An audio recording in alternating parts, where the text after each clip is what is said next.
WhatsApp বন্ধুগণ, most welcome back to my new blog. সে খারাপ সময় জীবনের পরিস্থিতিতে একা কাটাতে হয়। আর আমার জীবনে যখন খারাপ সময় আসে তখন আমি নিজেকে একা পেয়েছি। আমার পাশে কাউকে পাইনি, না বাড়ির লোকটাকে, না বন্ধু বান্ধবকে, না কোনো আত্মীয় স্বজনকে। ঠিক আছে, তো বন্ধু, যেহেতু জীবনের রাস্তাটা যেহেতু একাই হাঁটতে হবে, জীবনের রাস্তা যেহেতু নিজে একাই চলতে হবে, তাহলে পিছনে কে কী বললো, পিছনে কে কী করলো, কে কী না বললো, এটা নিয়ে ভাবার মতো সময় আমার নেই। এখানে আমি টোটাল দেখতে পাচ্ছ না, চারদিকে টোটাল একদম ফেক পিপল দিয়ে ভর্তি। মানে মানুষ মুখের মধ্যে যতটা ভালোবাসা দেখায়, মানে ভিতরের মধ্যে ততটা ভালোবাসা থাকে না, জাস্ট দেখানো ভালোবাসা এটা আর কি।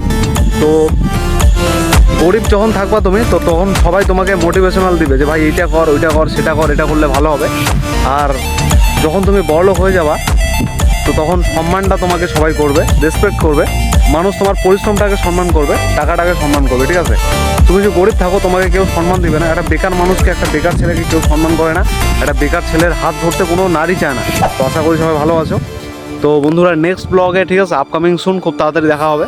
সো চলো, টাটা, আজকের মতো, জয় হিন্দ।